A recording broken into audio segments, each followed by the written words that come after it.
أعوذ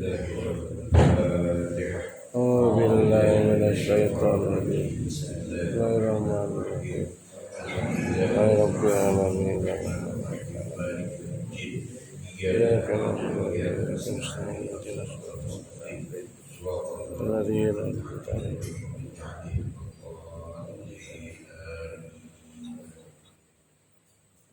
Assalamualaikum warahmatullahi wabarakatuh.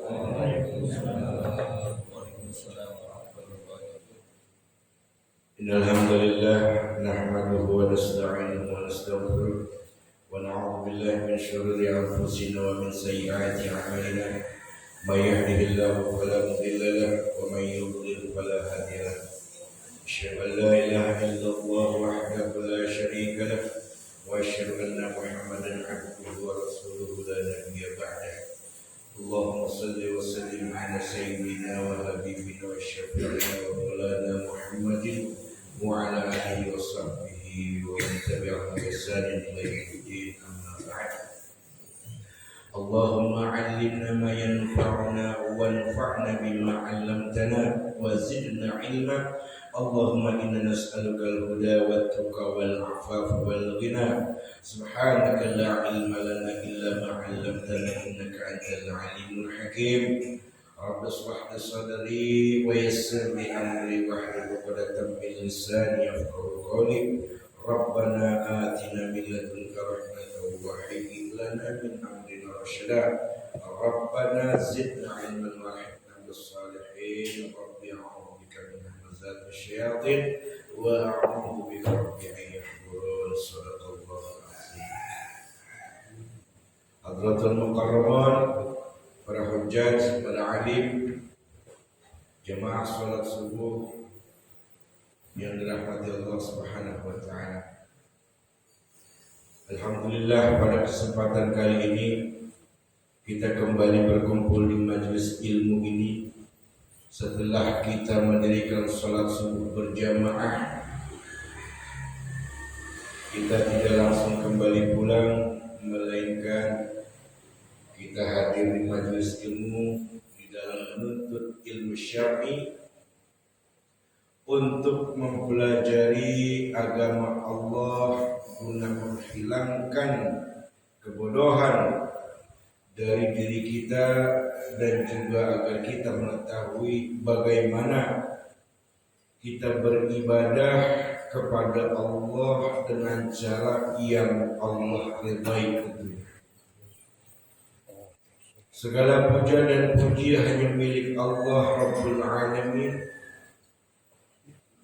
yang mana kita hari ini masih diberikan panjang umur, sehat walafiat, dan terlebih utama kita diberikan nikmat iman, nikmat Islam, sehingga kita masih diberikan oleh Allah untuk bisa menggerakkan kaki kita, melangkahkan kaki kita, meluruskan niat kita dari rumah menuju panggilan Allah, salat subuh berjamaah, dan juga duduk bersimpuh di majelis ilmu yang mudah-mudahan kita semua di sini termasuk hamba-hamba Allah yang dimuliakan dan diberikan kehidupan yang penuh barakah oleh Allah Subhanahu wa taala. Amin ya rabbal alamin.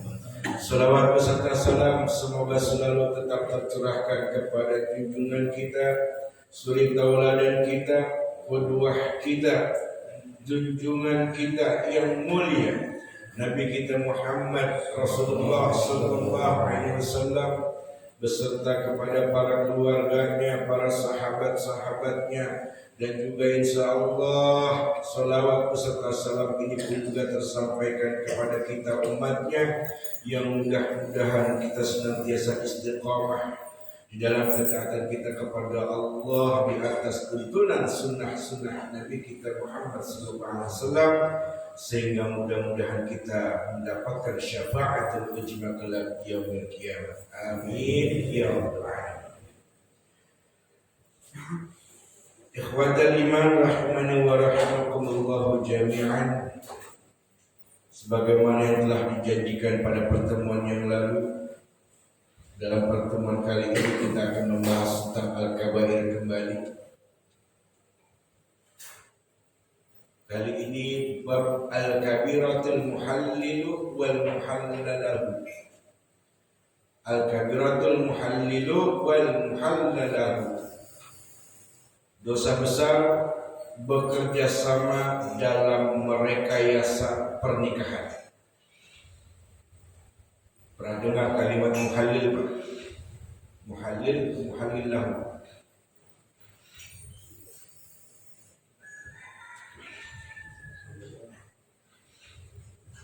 Penulis Al-Kabair memasukkan ini, bab ini, karena ini adalah penyakit dalam rumah tangga. Muhallil wal muhallilu lahu. Dan bab ini muhallil wal muhallil lahu adalah perbuatan yang diharamkan oleh Allah Subhanahu wa taala. Perbuatan yang dilaknat oleh Allah. Perbuatan yang buruk. Sehingga penulis Imam Az-Zahabi rahimahullah memasukkan bab ini dalam kategori perbuatan berdosa besar. Sebelum kita masuk pada materi, sebagai mukadimahnya kita akan membahas tentang rumah tangga. Salah satu syarat untuk dijadikan sebagai pasangan hidup kita, masih ada kan ujangannya? Ujangan benar-benar bisa mengambil hikmah dari kajian sekarang.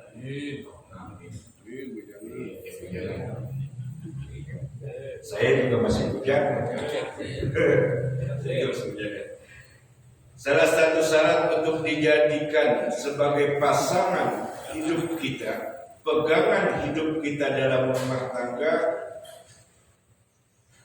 yaitu pasti kita menginginkan ketentraman, kebahagiaan, dan keberkahan. Jadi sering orang mengatakan kalimat samawah, sakidah, mawaddah, warahmah. Semua orang pasti pengen punya rumah tangga yang samawah, ya, diberikan ketentraman, ketenangan, kebahagiaan. Lalu rumah tangga itu dipenuhi dengan rasa kasih sayang, cinta di antara keduanya. Bila seseorang yang sangat baik, yang jati dirinya, pribadinya, akhlaknya, etikanya, dia punya kepribadian yang baik, maka yang sangat baik itulah yang dipilih sebagai pasangan hidup. Baik mau yang laki-laki, mau yang perempuan, kalau dia punya etika baik, dia punya tutur kata yang baik, kemudian dewasa orangnya, pola pikirnya dewasa, bukan umurnya yang saya bilang, tapi pola pikirnya dewasa. Sebab banyak orang yang umurnya udah gede, udah banyak, tapi nggak dewasa banyak.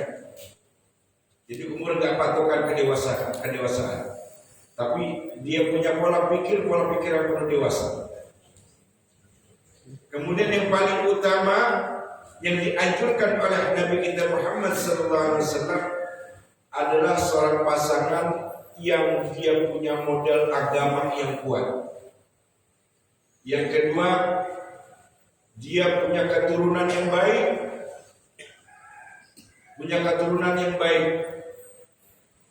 Yang ketiga, dia memiliki harta. Kalau dari ketiganya ini sudah ada pada diri seseorang, apa ditambah lagi dia etikanya baik, perilakunya baik, tutur katanya baik, maka ini adalah yang pantas untuk dijadikan pasangan hidup bagi kita.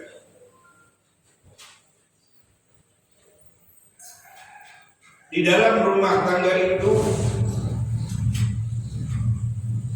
kita harus merasakan kebahagiaan. Dan di dalam berumah tangga enggak 100% kita mulus jalan hidup berumah tangga itu. Enggak 100%. Karena pasti ada terjadi sesuatu hal yang akan menjadikan kita sebagai ujian dalam berumah tangga. Kalau bahasa kita bilang ribut-ribut kecil. Sekalinya ada ribut yang besar tapi bisa diselesaikan dengan cara pola pikir yang dewasa. Kembali kepada patokan agama yang menjadi landasan hidupnya. Kalau pola pikir itu kembali dilandasi dengan fondasi awalnya agama yang kuat, maka yang namanya kecekcokan itu pasti bisa teratasi. Insya Allah pasti bisa teratasi. Begitu pula dengan pasangan suami istri, kita menjadi pasangan suami istri yang bisa dibanggakan, yang bisa dibanggakan oleh anak-anak kita, keturunan kita. Suami bisa melindungi istri, istri bisa merawat dan menjaga harta suami dan merawat anak-anak dari suaminya. Kemudian sang istri berharap kepengen punya suami yang perkasa, suami yang dia punya cairan spermanya itu menghasilkan jadi anak yang baik, anak yang saleh, sehingga lahirnya nanti anak itu menjadi anak yang sempurna. Selain daripada ini, tidak dianggap dalam masalah rumah tangga. Kalau ada orang hanya sekedar terlanjur hamil, terlanjur menikah karena hamil, ini namanya keterpaksaan. Menikahnya karena keterpaksaan, karena takut keburu buntingnya keburu gede, maka buru-buru dinikahi. Ya. Zaman sekarang banyak terjadi nih, alhamdulillah. Akibat setan gepeng namanya. Ya. Kalau kata guru saya, ini setan gepeng namanya. Ini pengaruhnya sangat luar biasa kuat ya.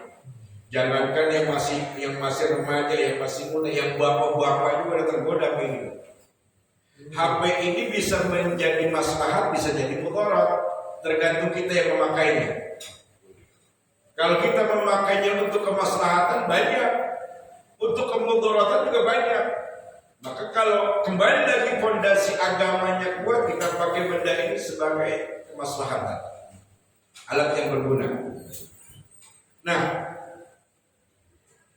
kalau ada pernikahan yang karena terpaksa hamil di luar nikah, yang kedua karena dijodohkan oleh orang tuanya, yang ketiga ikut-ikutan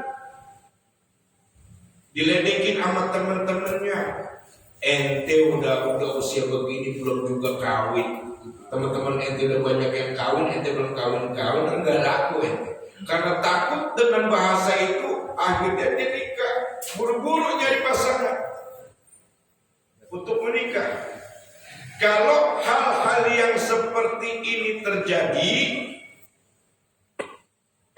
maka untuk mendapatkan ketentraman rumah tangga itu tidak akan bisa.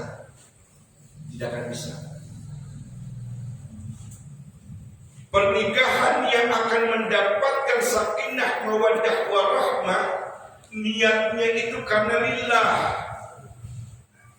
untuk mencari ridha Allah.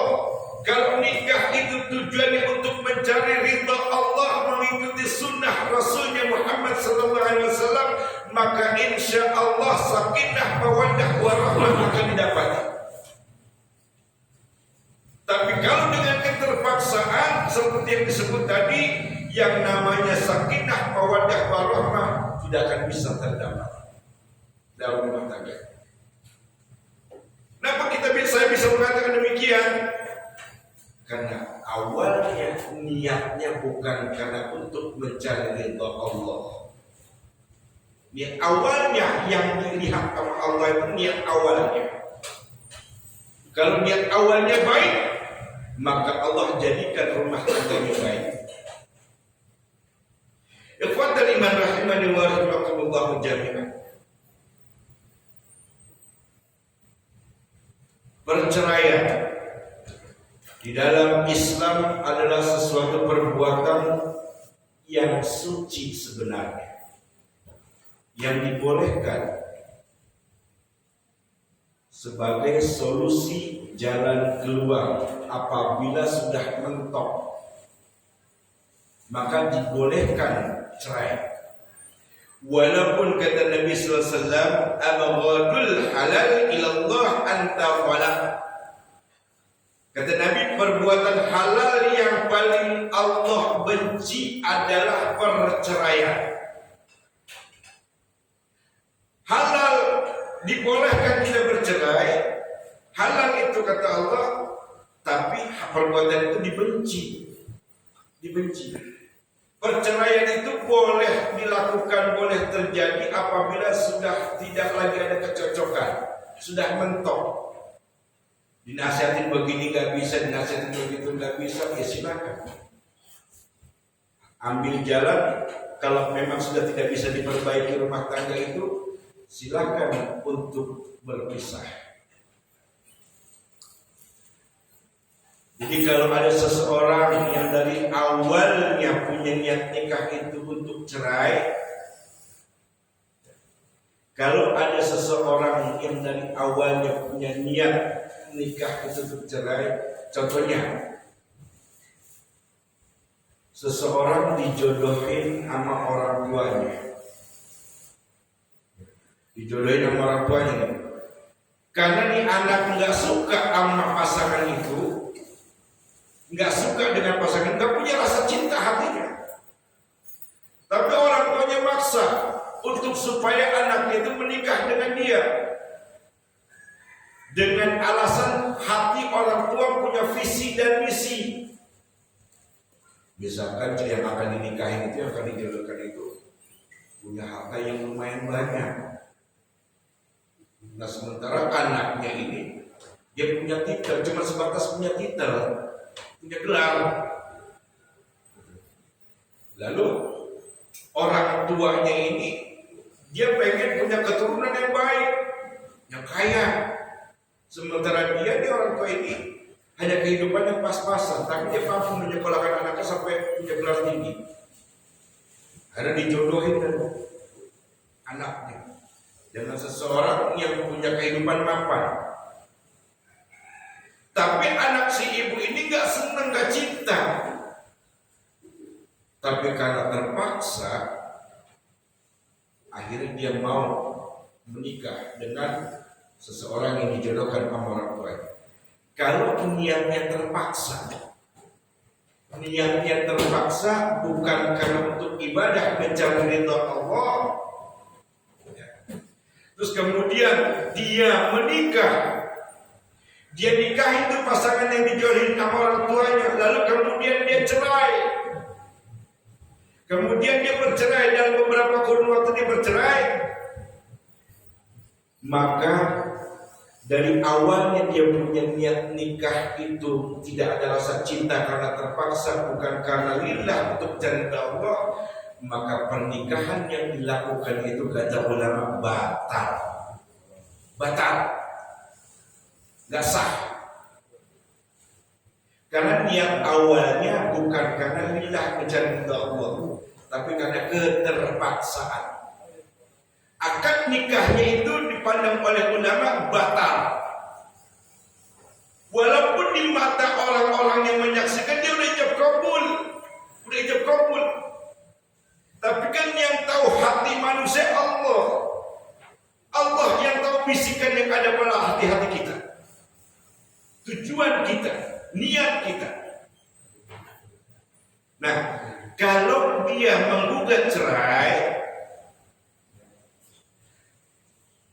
pernikahan ini tidak sah, batal karena niatnya tidak baik, karena terpaksa, maka yang dikenal dengan nikah mut'ah namanya. Nikah mut'ah. Yang memang seseorang itu niat menikahnya cuman mau nyenengin hati orang tuanya aja, bukan karena ingin mencari ridha Allah Subhanahu wa taala. Dalam Islam perceraian ada beberapa macam. Yang pertama tolak raj'ah. Tolak raj'ah. Ini bab muhadir ini tentang mengisahkan atau menceritakan tentang kehidupan rumah tangga. Jadi kita mukadimah dulu. Nanti setelah ini selesai baru masuk dalam kajian tema. Biar nanti nyambung. Biar nyambung antara tema dengan mukadimah. Dalam Islam perceraian itu ada beberapa macam. Yang pertama tolak raj'i. Perceraian yang bisa kembali, ya. Seperti suami mengatakan saya ceraikan kamu 2 kali terucap. 2 kali terucap. Apabila ucapan kalimat menceraikannya itu di dalam waktu dan tempat yang berbeda, maka kata ulama bisa dia rujuk kembali, bisa jadi kembali tanpa harus menikah ulang. Sekali dikatakan hari ini bisa saya ceraikan kamu, besok ucapin lagi saya ceraikan kamu. Pada hari dan waktu yang berbeda, maka kata ulama kalimat ucapan cerai 2 kali yang terucap itu maka masih bisa rujuk kembali tanpa harus menikah ulang. Kemudian yang kedua ada tolak yang namanya tolak bayin. Tolak bayin di mana yang setelah terucap 2 kali kemudian muncul kalimat saya ceraikan kamu yang ketiga kalinya, maka tidak bisa rujuk atau kembali lagi. Meskipun dia mau kembali lagi harus menikah ulang.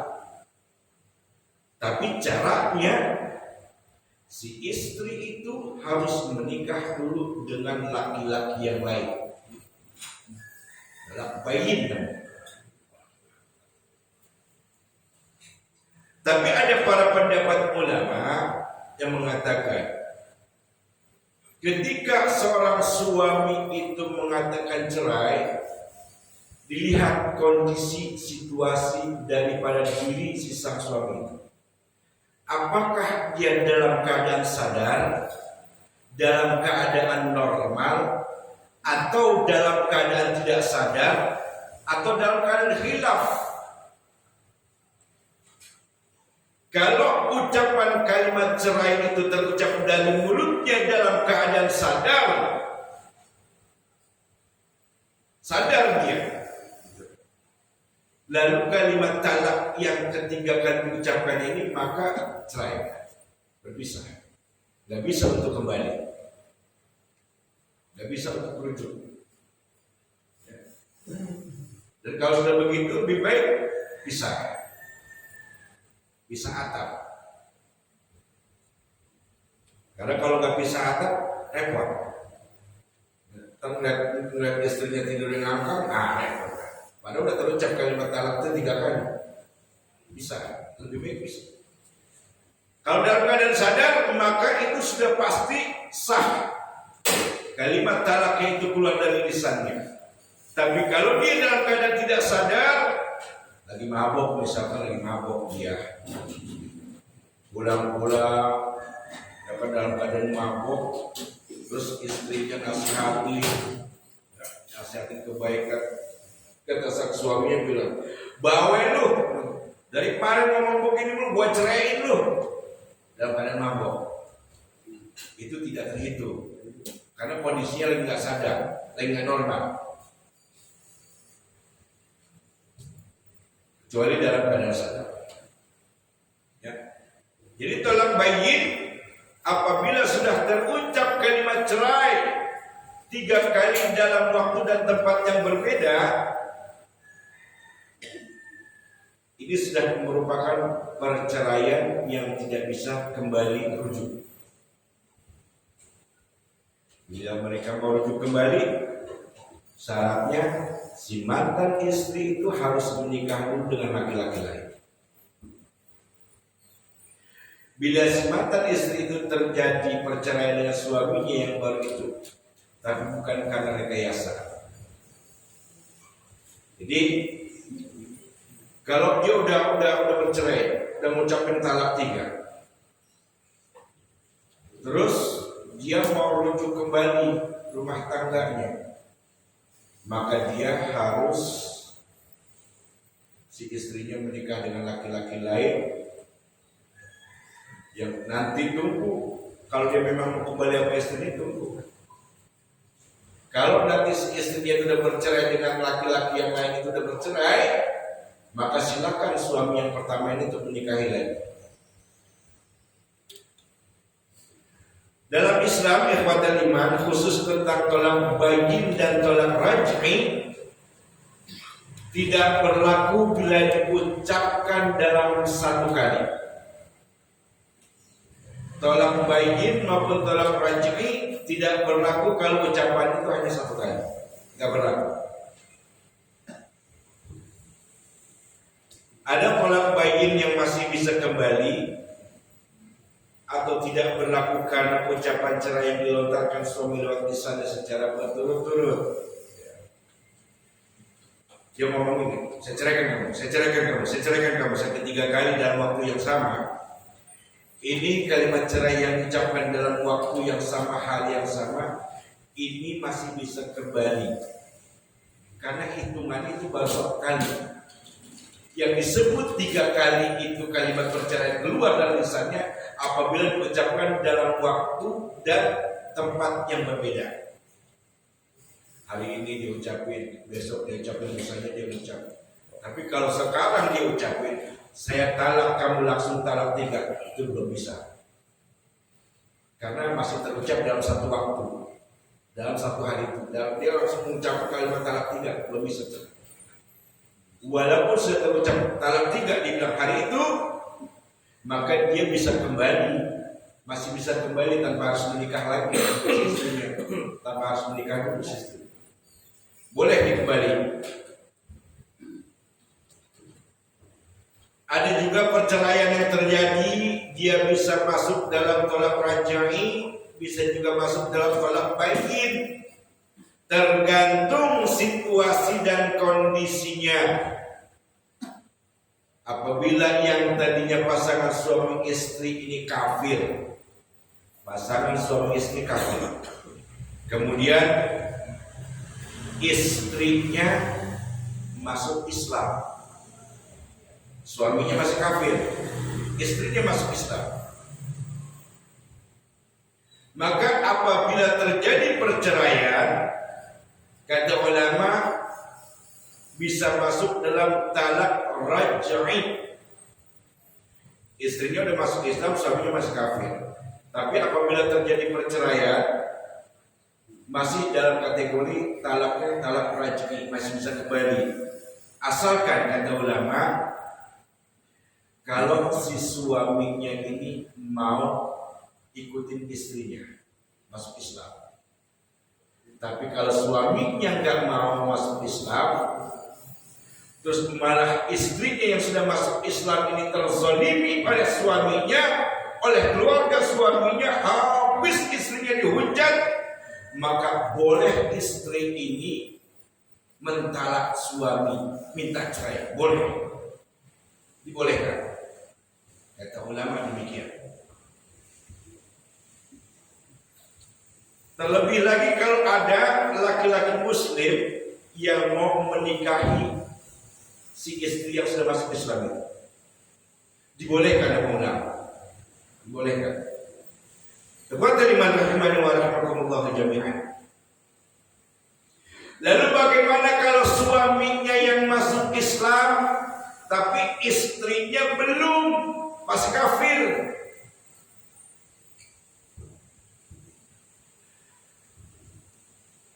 masih dibolehkan sang suami mempertahankan pernikahannya kata ulama. Suaminya udah masuk Islam, istrinya masih kafir, sang suami masih boleh mempertahankan rumah tangga, masih boleh mempertahankan rumah tangga, dan dibolehkan juga untuk tetap bisa menggauli istrinya, boleh. Suaminya udah masuk Islam, istrinya masih kafir. Kata ulama, sebagian ulama mengatakan sang suami masih boleh menggauli istrinya dengan hubungan biologis, masih boleh, asalkan kafirnya si istri itu termasuk seorang yang ahli kitab, yang ahli kitab. Kalau yang bukan ahli kitab nggak bisa, dikata ulama, kata sebagian ulama, karena hal ini berdasarkan dari Al-Quran Al-Ma'idah ayat 5. Kata Allah, wal muhsanatu minal mu'minat, dan halal bagi kalian wanita-wanita yang menjaga kehormatannya di antara wanita-wanita yang beriman. Ini Allah nih, Allah nyatakan dalam Quran Al-Ma'idah ayat 5. Dihalalkan bagi kalian wanita-wanita yang menjaga kehormatannya di antara wanita-wanita muslimah. Wal muhsanatu minal ladzina utul kitaba min qablikum, dan wanita-wanita yang menjaga kehormatannya di antara orang-orang yang diberikan Alkitab sebelum kalian. Idza ataitumu hunna ujurahunna muhsinin, apabila kalian membayar mahar pada wanita ahli kitab itu, kata Allah, memberikan mas kawin pada wanita ahli kitab itu untuk menikahinya, ghaira musafihina wala mutakhidhi akhdanin, tidak dengan maksud berzina dan tidak pula untuk dijadikan gundik, tidak pula untuk dijadikan gundik, maka dihalalkan oleh Allah Subhanahu wa taala. Gundik itu artinya perempuan peliharaan, perempuan yang dipelihara di luar nikah, itu gundik namanya. Selir. Kalau orang bilang kumpul kebo, ya, kalau kata orang tua bilang kumpul kebo namanya gundik. Ya. Jadi dia berdasarkan dalil Quran ini surat Al-Maidah, kalau perempuan itu ahli kitab boleh dinikahi. Boleh dinikahi. Tetapi ada pendapat ulama yang sebagian lainnya mengatakan, kalau bisa jangan. Ada sebagian ulama yang lain mengatakan kalau bisa jangan. Ayat ini turun, Al-Maidah, surat Al-Maidah ayat 5 ini turun berkenaan pada saat itu para sahabat sedang berjihad.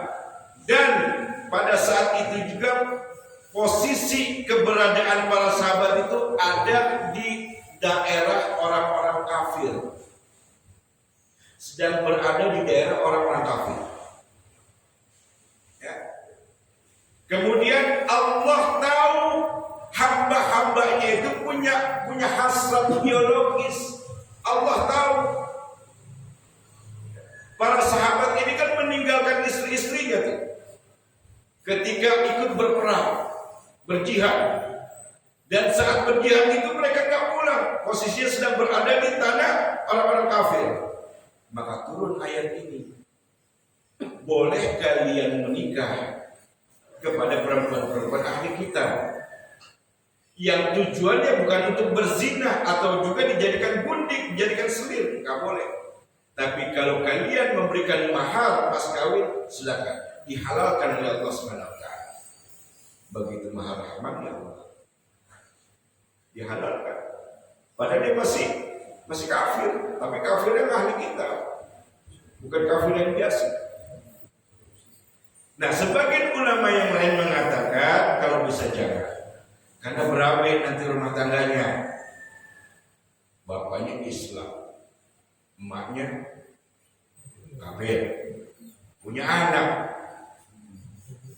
nih, ya kan, 1 atau 2 orang. Biasanya anak itu kan lebih dekat sama emaknya, betul kan? Anak lebih dekat sama emaknya. Kalau misalkan kondisi pernikahannya masih terus begitu, beda agama, dikhawatirkan anak itu bisa ikut kafir. Karena anak lebih dekat dengan ibunya. Ya, anak lebih dekat dengan ibunya. Dan ini berdasarkan pengalaman nyata yang saya alami, demikian adanya. Dulu bos saya menikahi seorang yang kafir. Ketika menikah seorang kafir, bos saya Islam, keturunan Islam. Menikahi istrinya yang kafir, lalu kemudian punya anak 2, yang akhirnya setelah berjalan waktu dari pernikahan itu, bos saya ini bercerai dengan istrinya. Tapi sebelum dia punya anak, sebelum nikah, si istrinya yang kafir ini disuruh masuk Islam dulu sama bos saya. Masuklah di Islam, menikah secara Islam. Tapi setelah berjalan waktu, udah punya anak 2, udah dewasa anaknya 2. Kemudian di pertengahan jalan bercerai. Bos saya bercerai dengan istrinya. Si istrinya kembali kepada agamanya yang kafir. Anak-anaknya bos saya yang 2 ini ikut ke ibunya menjadi kafir juga. Ikut ke ibunya menjadi kafir juga. Bahkan anak yang pertama sekarang menjadi romo. Kalau dalam bahasa agama Nasrani bilang romo. Anak yang kedua, anak perempuannya, dinikahi oleh orang luar negeri, menjadi ikut juga jadi agama Nasrani. Berarti bapaknya itu bos saya ini masih Islam, kasihan. Di dunianya sengsara, nanti di sononya bagaimana? Lebih sengsara. Ini makanya dikhawatirkan oleh ulama, kalau bisa jangan menikah yang berbeda agama. Jangan, karena repot. Nanti keturunannya itu akan kebingungan nanti kata anak keturunannya. Mau ngambil yang mana? Dua-duanya orang tuanya. Nah, jadi kita jangan dulu mengambil secara yang kita menurut kita baik, tapi di sini ada penafsiran dari ulama yang lain. Kalau bisa jangan, karena dikhawatirkan nanti ketika punya anak itu akan repot. Anak itu posisinya akan kemana? Mau kafir kah atau Islam kah? Itu yang harus dijaga.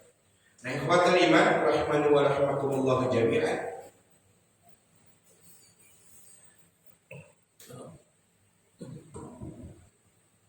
Lalu bagaimana kalau istri yang terzolimi seperti suaminya yang selalu bermaksiat, nggak pernah mau sholat, ya, mabuk mulu main judi, suka mukulin perempuan, suka mukulin istrinya. Udah gitu nggak ngasih nafkah lagi, nafkah zahir yang berupa harta maupun nafkah batin. Maka kalau ada suami yang seperti ini, sang istri boleh menarik hak suami yang bisa menceraikan. Yang bisa menceraikan itu kan hak suami, istri gak bisa. Tapi kalau dalam hal ini, kalau suaminya itu suka maksiat, suka main judi, suka mabok, suka main perempuan, suka main kasar, mukul sama istri, maka istri boleh mengambil hak suami dari bercerainya itu, minta cerai, boleh. Dia datang ke pengadilan agama, nanti yang memutuskan pengadilan agama. Yang memutuskan pengadilan agama. Kalau memang ternyata benar sang suami demikian sebagaimana laporan dari istrinya, lalu kemudian sang suami itu ditanya oleh sang hakim, tapi keduanya ini nggak dipertemukan.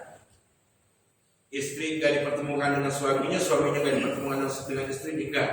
Tapi ungkapan-ungkapan yang keluar dari lisannya itu secara tertulis. Menurut syariat Islam harus dengan tertulis. Kenapa harus dengan tertulis? Karena itu buat fakta yang nyata dari bicaranya yang nanti nggak bisa dia mengelak. Kalau lewat lisan, ucapan lewat lisan nanti bisa dia mengelak.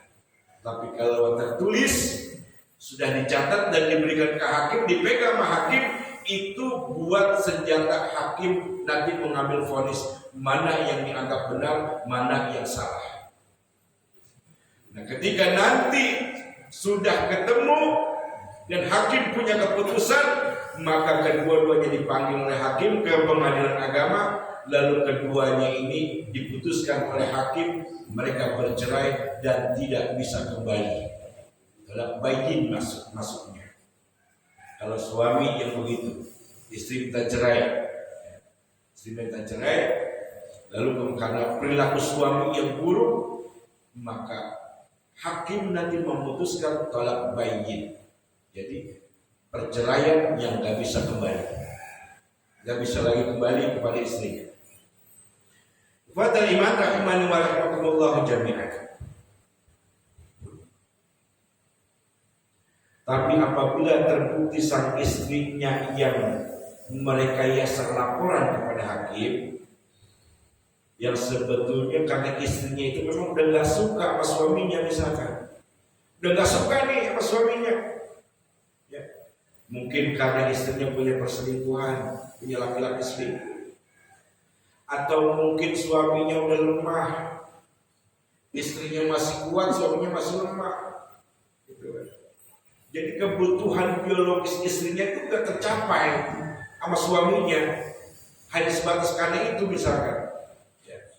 Lalu kemudian dia udah gak merasa, udah gak suka, si istrinya gak suka sama suaminya. Lalu talaknya ini talak bayin sughra namanya. Talak bayin sughra, talak yang boleh rujuk kembali. Karena istrinya yang salah merekayasa, dengan merekayasa laporan kepada hakim.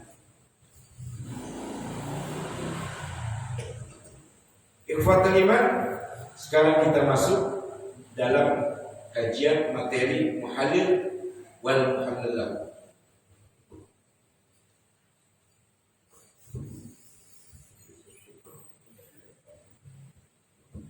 Bila suami yang mengucapkan saya ceraikan kamu di waktu yang berbeda 3 kali dia ucapkan, lalu bagaimana syaratnya? Tadi di awal sudah dikatakan berarti sang istri harus menikah dulu dengan laki-laki lain. Setelah itu terjadi, ternyata sang suami ini ingin menarik kembali kalimat cerainya kepada istrinya itu. Kebetulan si suaminya tahu hukum Islam, tahu dia hukum Islam. Dia nggak bisa nikahin begitu aja nih, kecuali bininya harus nikah dulu sama laki-laki lain. Dia tahu hukum Islam. Bagaimana caranya? Akhirnya dia punya pola pikir. Dia panggil temannya. Yang laki-laki itu. Lu mau nggak gua bayar? Lu nikahin tuh biniku, mantan biniku yang udah bercerai kemarin. Lu nikahin dia, ya. Terus abis lu nikahin, cerai. Jangan lu sentuh, jangan lu senggol, apalagi lu tidurin, jangan. Pokoknya lu nikahin itu dia, mantan bini gua, lu nikahin, setelah itu lu cerai. Nah, ketika mereka lagi bicara demikian, si mantan suami lagi bicara sama suami, sama temennya itu berbicara begitu, Rasulullah SAW mendengar pembicaraan mereka. Rasulullah SAW mendengar pembicaraan mereka. Jadi yang dimaksud al-muhalil adalah mantan suami yang menawarkan temannya, muhalil ya. Suami yang mantan suami yang menawarkan temannya untuk menikahi mantan istrinya secara merekayasa. Yang temannya ini yang menjalankan merekayasa pernikahan ini adalah muhallalahu. Namanya muhallalahu.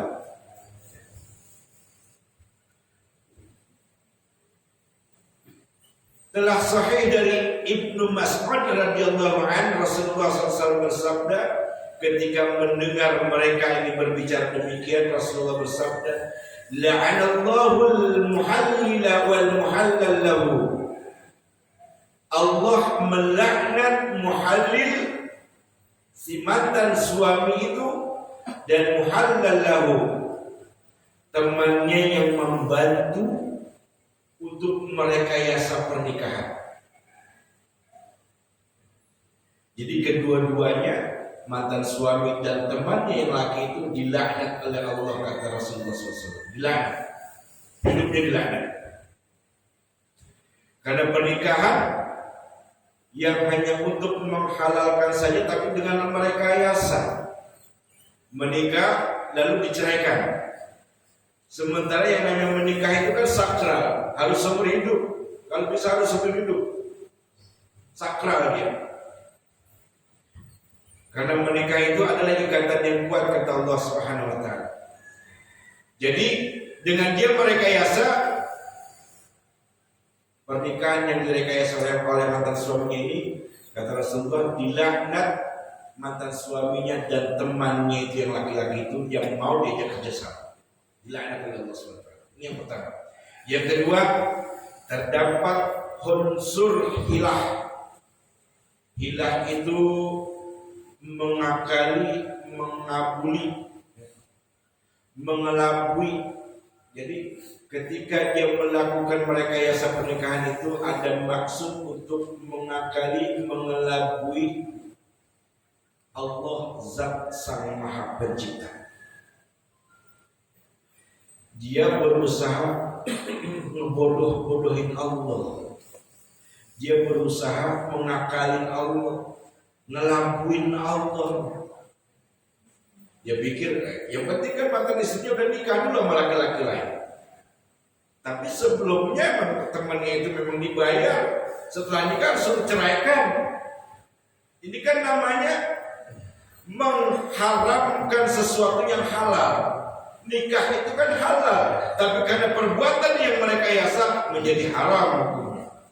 Nah, karena perbuatan ini dia mengelabui Allah, ya, dia ingin ngebohongin Allah, mengakali Allah, maka Imam Azhabi mengatakan ini perbuatan yang buruk, yang batil, yang haram, dan dosanya luar biasa besarnya, dosa yang akan dia terima balasan dari Allah, azabnya, karena dia merendahkan Allah Subhanahu wa Ta'ala.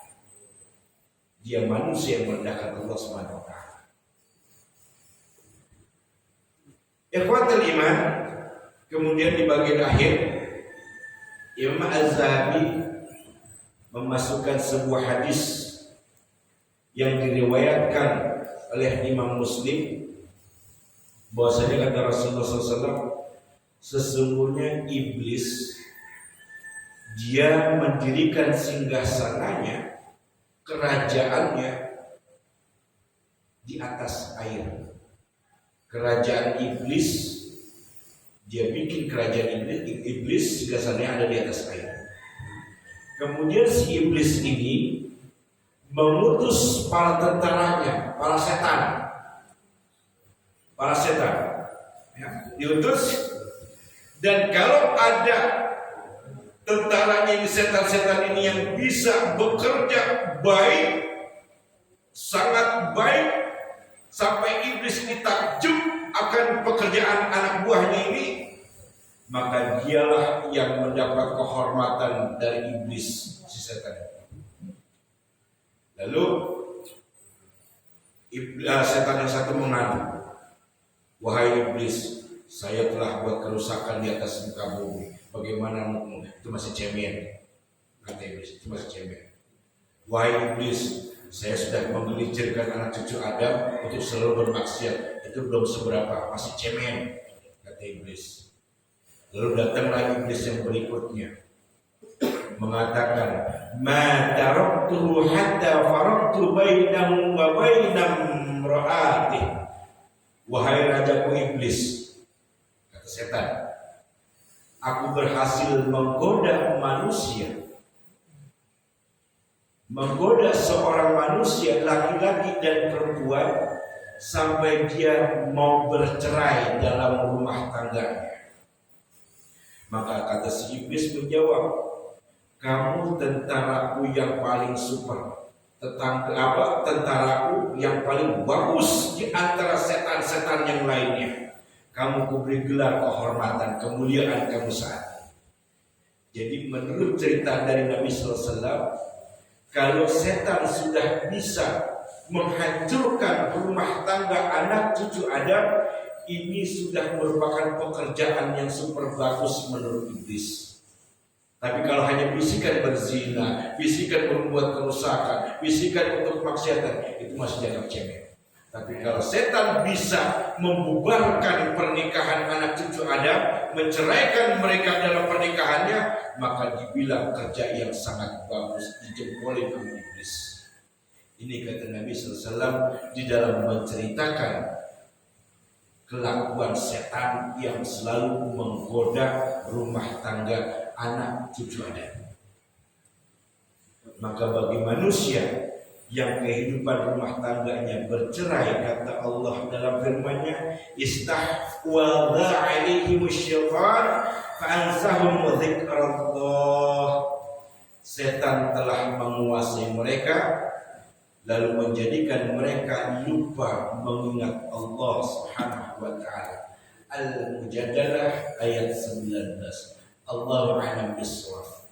Mudah-mudahan kita bisa menjalankan rumah tangga kita sesuai dengan yang diajarkan oleh Rasul kita Muhammad SAW, dan mudah-mudahan kita jadikan rumah tangga kita ini rumah tangga yang mendapatkan keridhaan dari Allah Subhanahu wa taala, mendapatkan keberkahan hidup rumah tangga kita, dijadikan anak-anak kita salihin dan salehah, dan diberikan kita kekuatan di dalam mengarungi bahtera rumah tangga dengan tuntunan Allah, dengan jalan Allah, dengan ridha Allah Subhanahu wa taala. Amin amin ya rabbal alamin. Sebelum ditutup, saya tidak membuka tanya jawab ya, karena waktunya sudah tidak menentukan. Ini ada dari panitia permintaan untuk membacakan Fatihah yang hadir di sini maupun doa-doa yang diminta oleh keluarga korban ini merupakan keberkahan dari Allah SWT. Amin ya rabbal alamin. Al-Fatihah. أعوذ بالله من الشيطان الرجيم. بسم الله الرحمن الرحيم. الحمد لله رب العالمين الرحمن الرحيم مالك يوم الدين إياك نعبد وإياك نستعين اهدنا الصراط المستقيم صراط الذين أنعمت عليهم غير المغضوب عليهم ولا الضالين. آمين. الحمد لله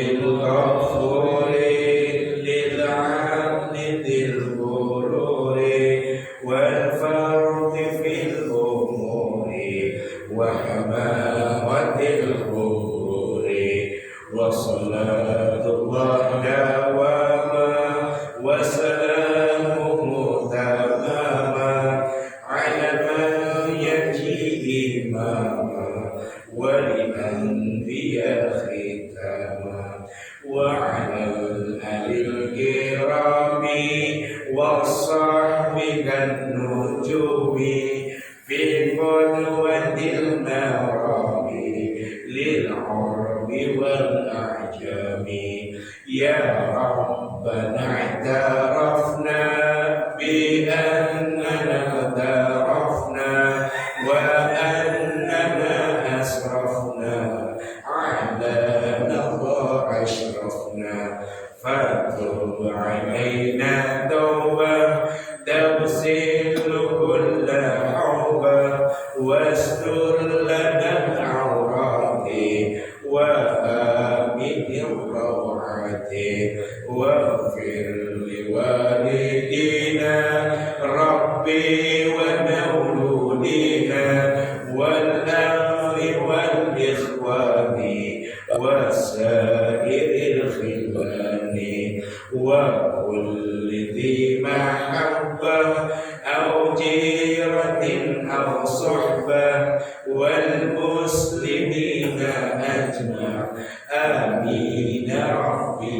يسمع فضلا وجودا منا لا باكتساب منا بالمصطفى الرسول نحظى بكل سل صلى وسلم ربي عليه عد الحب وآله وصحبه عداد الصحب والحمد لله في البر والتناهي سبحانك اللهم وبحمدك أشهد أن لا إله إلا أنت أستغفرك وأتوب إليك ثم السلام عليكم ورحمة الله وبركاته.